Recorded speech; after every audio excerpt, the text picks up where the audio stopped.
오늘 이렇게 같이 예배 드리게 돼서 얼마나 고마운지 몰라요. 진짜 이렇게 같이 예배 드리는 분들 큰 은혜가 있기를 정말 바랍니다. 중국 이야기 중에 귤화위지라는 말이 있습니다. 그 말이 있는데, 초나라 왕은 제나라 사신인 안자라고 하는 사람을 웃음거리로 만들고 싶어서 이런 말을 했대요. 그래서 그 사람 앞에 일부러 그 제나라 출신 범죄자를 세워놓고 안자 앞에서 신문을 냈답니다. 왕의 의도를 알아챈 안자는 귤이 화남에서 나면 귤이 되지만, 자기가 화남 사람이니까 화북에서 나면 탱자가 된다고 합니다. 제나라에서 나고 자란 사람 중에는 도둑이 없습니다. 그런데 초나라에만 가면 도둑질을 하게 되니 어떻게 된 영문일까요? 라고 이렇게 답변을 했다고 합니다. 정말 지혜로운 답변이죠. 그래서 안자의 말에 초나라 왕은 부끄러워서 고개를 들 수가 없었답니다. 그래서 귤화위지라는 말은 귤을 이쪽 남쪽 지방에서 심으면 분명히 귤인데, 위에다 심으면 또 북쪽에 심어서 좀 추운 지방에서 심으면 그게 탱자로 변합니다. 그래서 서울에는 탱자가 있고 귤나무가 화분에서 자라는 것 외에는 없습니다. 그래서 한 식물이나 어떤 수국도, 어떤 수국은 알칼리성 식물에서 자라면은 그게 분홍색 꽃을 피는데, 또 그게 산성 토양에서 자라면 청수국이 됩니다. 청수국이 인기가 굉장히 많죠. 그래서 화분에 심을 때는 청수국을 만들기 위해서 산성화시킵니다. 그렇게 해서 피게 만드는 거죠. 이것은 자라나는 환경, 여건이 미치는 영향력이 대단히 크다는 것입니다. 우리가 이 비슷한 이야기들을 많이 듣게 되지요. 자, 성경에 보니까 어느 곳에서 누구에게서 무엇을 배웠느냐 라고 하는 것들이 미치는 영향력이 굉장히 크다고 하는 사실을 가르쳐주고 있습니다. 오늘 성경 본문에는 그 엘리사라고 하는 사람이 등장하고 그의 스승 엘리야가 등장을 합니다. 그런데 엘리야가 이제 열왕기하 2장에 보니까 하나님께로부터 명령을 받았어요. 이제 곧 하나님이 해리바람으로 엘리사와 엘리야를 이제 완전히 떨어뜨리고 하늘나라로 올라가게 한다는 사실을 알게 되었습니다. 그러니까 이제 더 이상 엘리사와 엘리야가 같이 있을 수 없게 된 것이는, 그 사건이 점차 가까워지게 되었습니다. 그러자 이제 엘리야가, 그것도 역시 하나님의 명령대로입니다. 내가 원하는데 너는 여기에 그냥 머물러 있거라. 나는 하나님이 나를 하늘로 불러 올라가려고 하니까, 하나님이 나보고 베델로 가라고 하니까 너는 여기에 그냥 머물러 있었으면 좋겠다 그랬어요. 그랬는데 그 사실을 누구도 알았느냐면은 엘리사도 알았어요. 그래가지고 자기 스승에게 이렇게 말을 합니다. 여호와께서 살아계심과 당신의 영혼이 살아있음을 두고 맹세하노니 내가 당신을 떠나지 아니하겠나이다 라고 이렇게 말을 했어요. 자기는 굳이 말하면 죽는 한이 있어도 하나님, 엘리야 선생님을 나는 떠나지 않을 겁니다. 속셈이 있어서 그런 겁니다. 그랬더니 이제 베델로 갔어요. 근데 베델에 가봤더니 거기에 선지자의 제자들이 엘리사에게 와서 말했습니다. 그 두 사람에게 와서 말하기를, 여호와께서 오늘 당신의 선생을 당신의 머리 위로 데려가실 줄을 아십니까? 그런데 그때 엘리사가 말합니다. 나도 또한 하노니 너희는 잠잠하라. 그러니까 엘리야의 제자들이 곳곳에 많이 있었습니다. 그때 많이 있었는데 그 중에 제일 수종들면서 가까이서 후계자로 사실은 지목받은 사람이 이 엘리사였습니다. 근데 다른 수십 명의 제자들이 와서 말할 때 나도 알고 있으니까 너희들은 말할 필요 없다 이 말이죠. 나 다 알고 있다 그랬어요. 그랬더니 엘리야가 또 말합니다. 하나님이 날 보고 여리고로 가래. 그래서 또 여리고로 가야 되겠으니까 너는 여기 있으라라고 했는데 그때도 똑같이 말합니다. 여호와께서 살아계신과 당신의 영혼이 살아있음을 두고 맹세하노니 내가 당신을 떠나가지 아니하겠나이다. 여리고에 갔어요. 거기에서도 또 많은 제자들이 기다리고 있었어요. 그래서 거기서 또 그들이 똑같은 말로 했어요. 그랬더니 나도 알고 있으니 너희들은 잠잠하라 그랬어요. 엘리야가 또 말했어요. 하나님이 날 보고 요단으로 가란다.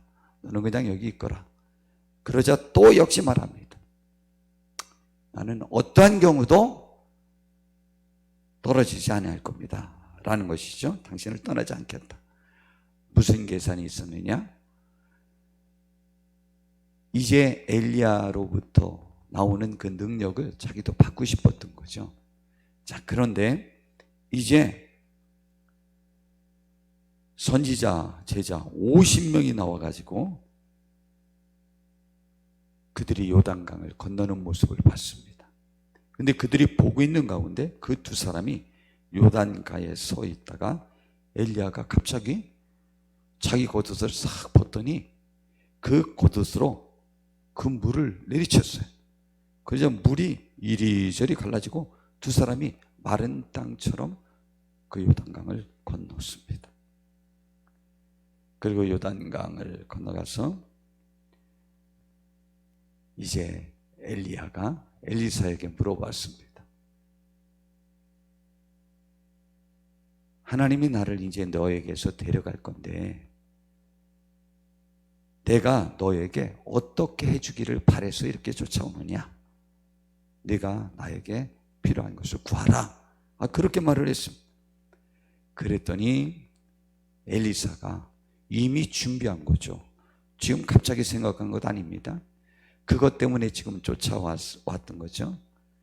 당신의 성령에 하시는 역사가 나에게 갑절이나 있게 하소서라고 이렇게 구했습니다. 나에게 당신이 행했던 그 성령의 능력, 정말 이건 굉장히 대단한 건데 그거의 2배는 있어야 내가 이 악한 시대를 감당하지 않겠습니까? 나는 그것 때문에 지금 이렇게 쫓아온 겁니다 라고 이제 이렇게 말을 했죠. 그랬더니 엘리야가 말하는 거예요. 넌 참 어려운 것을 구한다. 그건 내가 결정할 일이 아니고 내가 하늘로 올라가는 것을 보면 네가 그 능력을 받을 수 있겠지만 내가 올라가는 것을 보지 못하면 너는 그 능력을 받을 수 없다 그랬어요. 그러고 있는 동안에 불병거와 말들이 탁 나타나가지고 두 사람 사이를 싹 갈랐어요. 그리고는 정말 미리 예언했던 대로 해리바람을 타고 엘리야가 올라가는 거예요. 그런데 그때 엘리사가 이렇게 외칩니다. 내 아버지요, 내 아버지요, 이스라엘의 병거요. 참 그 말표현 좋죠. 이스라엘의 병거요. 이스라엘의 군대는 따로 있는데 지금 엘리야를 자기는 이스라엘을 지키는 가장 강력한 군대로 보는 거죠. 그 믿음대로 되지 않습니까?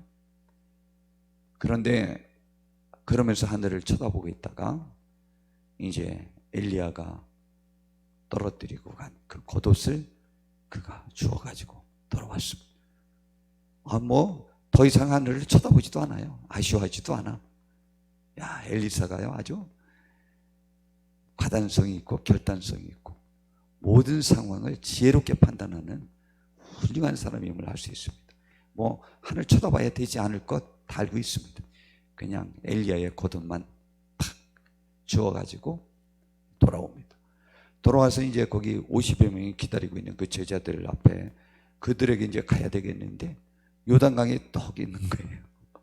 거기에 그 제자들이 그냥 관심을 갖고 쳐다보고 있습니다. 그런데 주저하지도 않아요. 엘리사가 엘리야의 겉옷, 주워서 들고 온 겉옷. 여하튼 엘리야가 하늘로 올라갈 때에 엘리사는 자기 옷을 찢어버렸어요. 여러 가지 의미가 있겠지만은 슬픔의 표시일 수도 있겠지만 자기의 옛사람을, 옛 옷을 벗어버리는 그러한 일일 것으로 생각할 수도 있습니다. 옷을 찢어서 버려버렸어요. 그리고는 엘리야의 옷은 그것으로만 옷 입었고, 우리는 예수님으로 옷 입어야 되죠. 저도 못하고 다 못하는 거지만 그렇게 됐을 때 이 세상에서 많은 주의 역사를 이룰 것입니다. 그 옷을 탁 벗어서 주저하지도 않아요. 조금도 생각하지도 않아요. 엘리야의 하나님이여, 여호와는 어디 계시나이까? 라고 이렇게 외쳤어. 그리고 그도 자기 스스로 한 것처럼 내리쳐버리고 말았습니다. 그랬더니요, 그것이 갈라졌어요. 여러분, 귀한 역사 일어나지 않았습니까? 50명이 그것을 봤어요. 그리고는 엘리야에게 함께 하셨던 하나님이 이제 엘리사에게 임했다고 말하면서 그의 증인이 되어줬고 그의 제자가 되어줬습니다. 그리고는 그 이후로부터 엘리사는 바로 한 마을에 갔는데 그 마을에 사람들이 와서 하소연을 했습니다. 우리 이 지역은 위치도 좋고 다 좋은데 물이 안 좋아서 제대로 생산을 못하고 사람들에게도 여러 가지 질병이 생깁니다. 그러니 이것 좀 해결해 주시죠. 그랬더니 그것을 엘리사가 해결해 주었습니다. 아, 이제 엘리야에게 있었던 그 하나님이 엘리사에게 있다는 것을 확실하게 나타내기 시작해서 그 이후로 성경의 모세 이후로 이적을 가장 많이 행한 그러한 선지자가 됩니다. 사람은 본대로 하는 습관이 있습니다. 그리고 보고 들은 대로 행하도록 되어 있습니다. 특별히 본 것에 대한 그 반응은 그 어떤 반응보다도 크도록 되어 있습니다. 어느 목사님인지는 모르겠어요. 제가 이걸 바라봄의 법칙이라고 하는 것을 인터넷으로 찾아봤더니 어느 교회에 라고만 이렇게 나와 있고 설교문이 나와 있는데 거기에 황성주 박사가 쓴 성서 건강하 이라는 책에 나와 있는 내용을 인용했어요. 저도 아마 목사님이 설교한 것이겠죠. 인용 글입니다. 인간의 뇌와 연결된 신경 중에서 보는 것이 가장 발달되어 있다고 합니다. 시신경이 유난히 크다고 말합니다. 그만큼 눈은 우리 뇌의 사고 기능에 절대적인 영향을 미친다는 것입니다. 우리가 운전할 때 자동차의 시야가 가려지면 운전할 수 없듯이 눈이 필요해지면 심신이 따라서 필요해진다는 것입니다. 그러므로 눈을 혹사하면 두통이 생기며 만사가 귀찮아지는 것도 그러한 이유 때문입니다. 예수님도 마태복음 6장 22절에 눈은 몸의 등불이니 그러므로 내 눈이 성하면 온몸이 밝을 것이요 라고 말씀하시며 눈과 몸의 관계를 말씀하셨습니다. 보는 것이 몸을 이끌어가는 등불이라고 했습니다. 그러므로 바라본다는 것은 굉장한 힘이 있는 것입니다. 황성주 박사는 우리는 사랑하는 사람을 바라보고 바라보는 것을 사랑하게 되는 것이 눈이 가는 곳에 마음이 따라다닌다고 말하였습니다. 보는 것에 마음이 따라간다는 것입니다. 보는 것의 마력이라고 하는데 아무리 강자라도 보는 것의 마력 앞에서는 마음을 빼앗기게 되는 것입니다. 라디오에 비해 TV의 영향이 큰 이유도 TV는 청각과 함께 시각이 함께 사용되기 때문입니다. 라고 이렇게 말을 했습니다. 참 맞는 말 같으죠?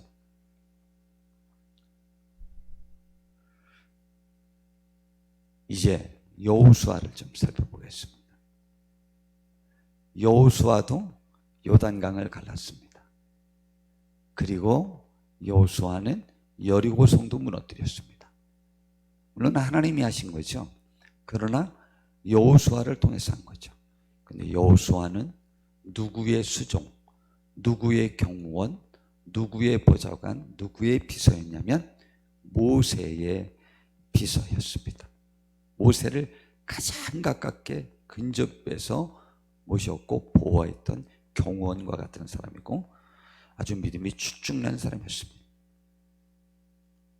그런데 그는 자기의 지도자 모세가 홍해를 가르는 것을 봤습니다.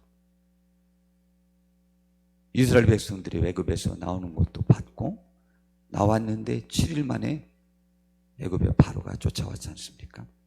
앞에는 홍해바다, 뒤에는 애굽 군대였습니다.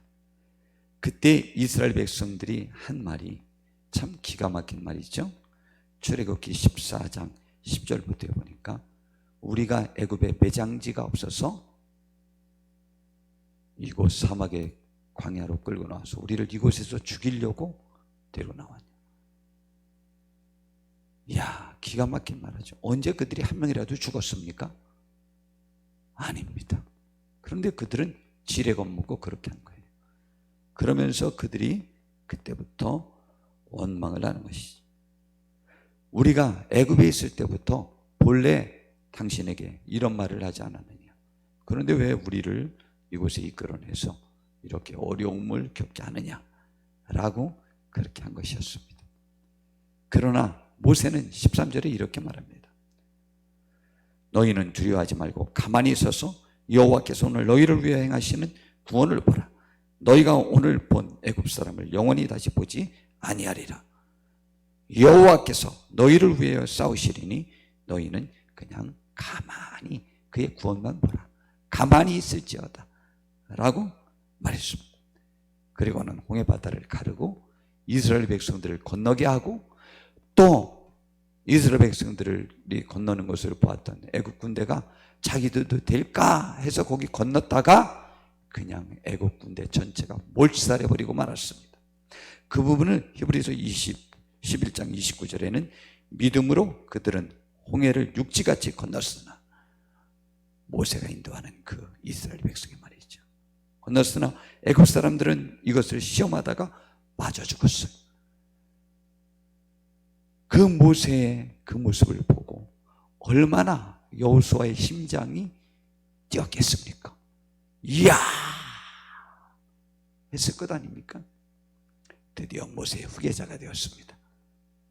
그런데 요단강을 건너야 가나안으로 진격할 수가 있습니다. 군대에서 굉장히 신경 쓰는 작전이 보아 작전입니다. 알고 계시죠? 우리 강 때문에 항상 문제가 생기잖아요. 거기를 넘다가 몰살당하기도 하고 그때 내복하고 있다가 뭐 하기도 하고 뭐 여러 가지 일이 많죠. 지금도 그래서 크림 대교가 문제가 되는 것입니다. 근데 여호수아는 그 요단강을 건너는데 아주 담대하게 건너갑니다. 제사장들이 먼저 앞장서는 것이죠.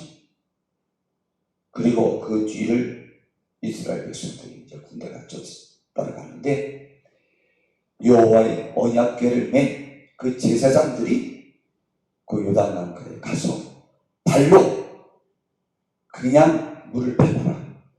모세는 제가 자주 말하지만 밤새워 자기가 발을 들고 있어서 지팡이를 들어서 물을 갈라서 마르고 난 다음에 이스라엘 백성들을 들어가게 했는데 여호수아는 거침없어요.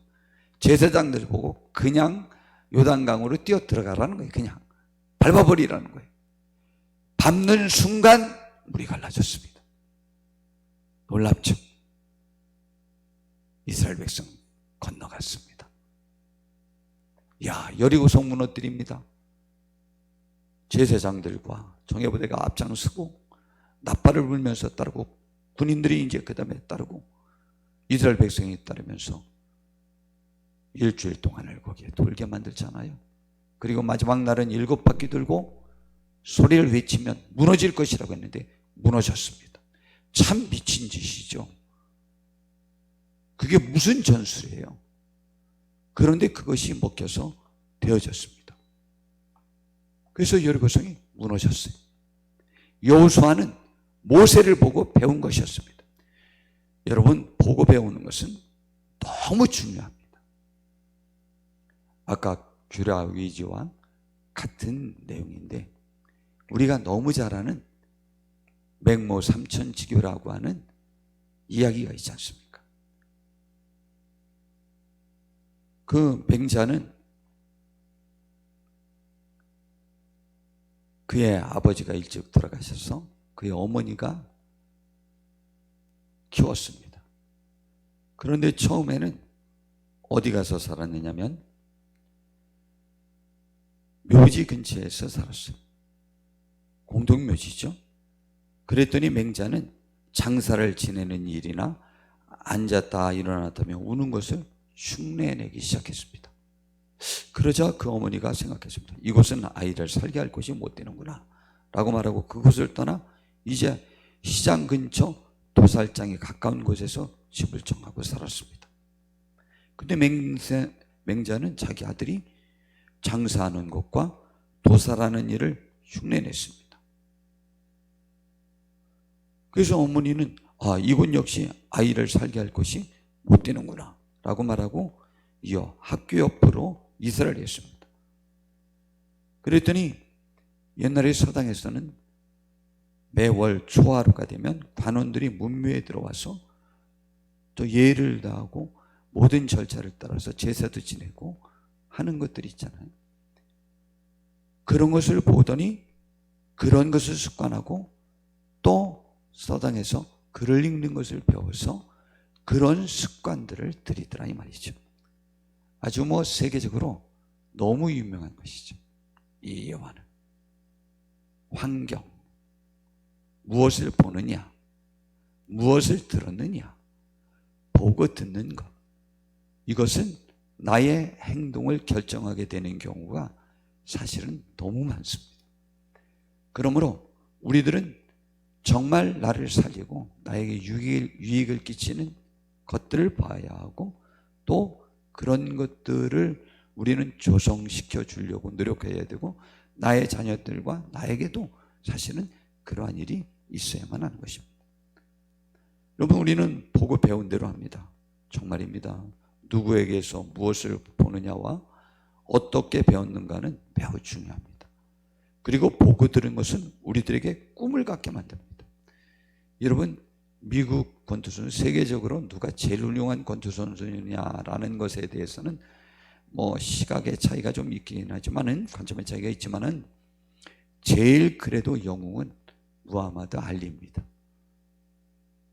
그런데 그의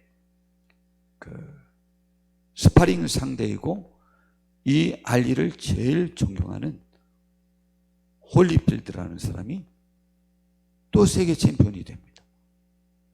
그리고 마이크 타이슨이 제일 존경하는 사람이 또 알리입니다. 최고의 또 챔피언이 되었지 않습니까? 메이웨더. 그렇게 이어집니다. 우리나라엔 이런 사람들이 있습니다. 혹시 박세리 키드라고 들어봤습니까? 예, 우리 박세리의 자식들, 박세리의 아이들, 새끼들이라는 뜻 아니냐? 박인비 선수가 그랜드 슬램을, 골프의, 여자 골프의 그랜드 슬램을 달성한 사람입니다. 올림픽이며 뭐며 전부 다 우승했던 사람입니다. 그 사람이 그 우승을 탁 하고 한 말이, 나는 우리 박세주 선수가 10년 전에 1998년 7월에 저도 기억합니다. 박세지 선수가 그 자기 골프공이 해저라는 곳, 그 물에 빠져버렸습니다. 연못에. 그랬는데 박세리 선수가 주저하지 않고 신발 벗고 양말 벗고 그냥 확 바지를 접어서 이렇게, 그리고 거기에 들어갔는데 그때의 모습이 너무 선합니다. 발은 하얗니다. 양말 그 위에는 시커멉니다. 그리고 들어가서 하나 가지고 그 메이저 대회에서 우승했습니다. 이야, 이건 뭐 이루 말할 수가 없는 감격입니다. 세계 최연소 기록을 세웠었는데 그 전에 그것을 10년 후에 더 최연소 박인비가 세웠습니다. 그때 자기가 신인으로서 그것을 깨고 난 다음에 말하기를, 나는 우리 박세리 선수가 10년 전에 그 맨발 투혼을 보고 이틀 후부터 나는 클럽을 잡기 시작했다. 그래서 이제 박세리 키드가 형성이 돼서 그 이후로부터 세계 최고 권위의 골프 대회가 미국 여자 골프 프로 골프 대회인데 그걸 LPGA라고 하죠. 거기 우리가 아는 대로 한국 선수가요, 거기에 30% 정도가 매번 우리 한국 선수 출신 사람들이 거기에 있는 상황이 되었어요. 그리고 우리 한국이 여자 골프는 세계를 완전히 제패했었습니다. 박세리를 보고 우리도 할 수 있다 희망을 가진 거죠. 박찬호 선수를 보고 우리도 할 수 있다 희망을 가진 거죠.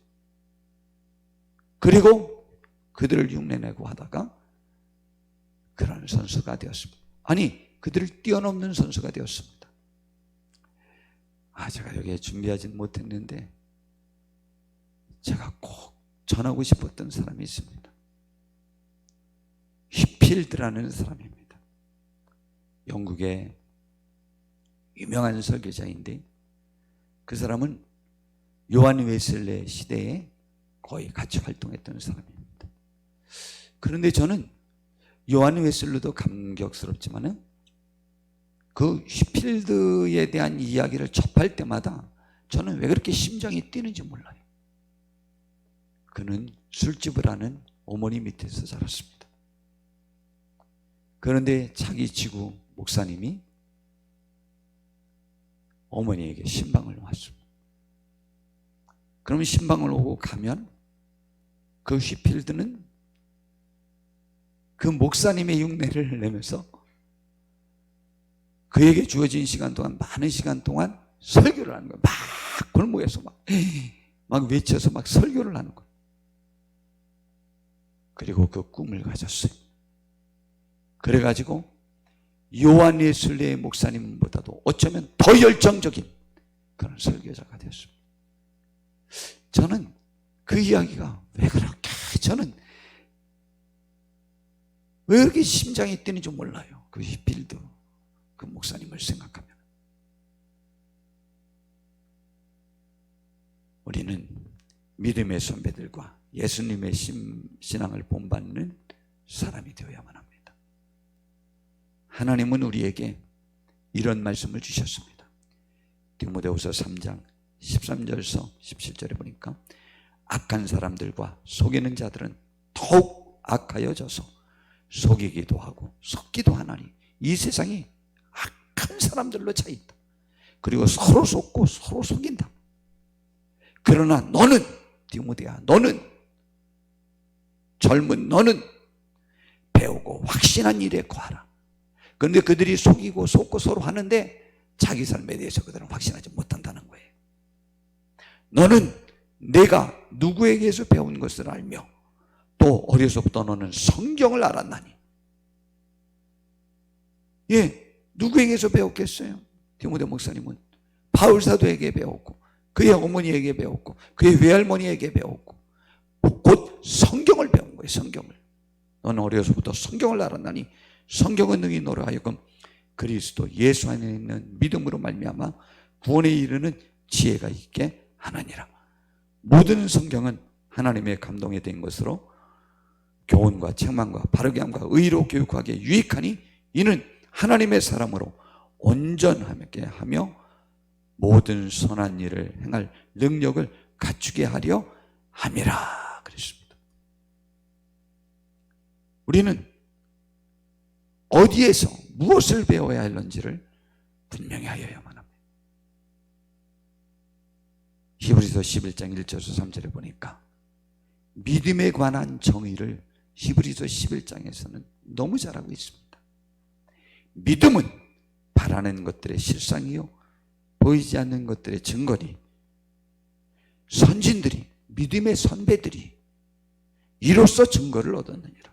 믿음으로 증거를 얻은 것이지 보이는 것, 잡히는 것, 먹는 것, 마시는 것, 입는 것, 갖춘 것 그것으로 증거를 삼지 않았다는 거예요.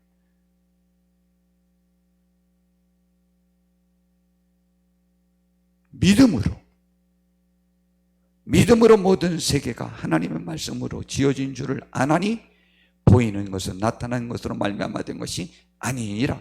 보이는 세상은 보이지 않는 믿음으로 말미암아 창조된 거라는 것이죠. 그러므로 믿음은 보이지 않는 없는 것에서 있게 할 수 있는 것이 믿음이라는 것이죠. 우리는 그 믿음을 우리 교회에 우리 자녀들에게 특별히 나 자신에게 가지셔야만 합니다. 그리고 그 믿음을 확산하여 한국교회, 이민족교회, 세계교회, 세계에 우리는 가져야 되는 거죠. 그러면서 히브리서 12장으로 넘어가서 믿음에 우리가 배워야 될 대상들에 관해서 구체화하고 있습니다. 이러므로 우리에게 구름같이 둘러싼 허다한 그 믿음의 증인들이 있으니 모든 무거운 것과 얽매이기 쉬운 죄를 벗어버리고 이 세상에는 무거운 삶의 짐 또 죄에 우리는 쉽게 얽매일 수 있습니다. 그런 것을 버리고 인내로서 우리 앞에 당한 경주를 하며 믿음의 주요 또 온전하게 하시는 이인 예수를 바라보자. 예수님이 믿음의 주요 또 그 믿음을 온전하게 우리의 삶을 온전하게 만들 수 있는 분이 예수님이요. 그분을 바라보자. 그는 그 앞에 있는 기쁨을 위하여 십자가를 참으사 부끄러움을 개의치 아니하시더니 하나님 보좌 우편에 앉으셨느니라. 이 예수님을 바라보자는 것이죠. 최종은 믿음의 선배들을 바라보고 예수님을 바라보고 우리는 승리하여야만 합니다. 이 믿음의 이야기들이 우리와 우리 자녀들과 우리 교회와 우리 한국교회 이민족 살리는 데에 이 믿음의 선배들과 예수님을 바라보고 보고 배우고 듣고 익힌 대로 행하는 믿음을 소유하는 축복으로 모든 것들을 승리할 수 있는 우리가 되기를 진심으로 바랍니다. 그러므로 믿음의 성공자들을 성경에서 만나서 우리의 신앙도 승리하고 성공하고 복된 삶으로 이끌 수 있는 우리가 되기를 바라고 이 영향력이 우리를 접하는 너무 많은 사람들에게 열매 맺혀지는 축복이 있기를 진심으로 바랍니다. 그 일에 우리가 쓰임 받읍시다. 아멘 합시다. 아멘. 기도하겠습니다. 주님, 우리를 인도해 주셔서 복되게 해 주시옵고 우리가 이 세상에 보이는 가치에 예속되지 말고 만져지는 가치, 느껴지는 가치, 그 가치에 예속되지 말고 보이지 않는 하나님의 나라, 그 하나님, 그 믿음의 가치에 예속되어지고 그것을 보고 배워서 승리하는 삶을 살게 해 주시옵소서. 또한 이 복된 영향력을 우리를 통해서 미치게 하옵소서. 예수님의 이름으로 기도드렸습니다. 아멘. 마쳤습니다. 아유, 나 오늘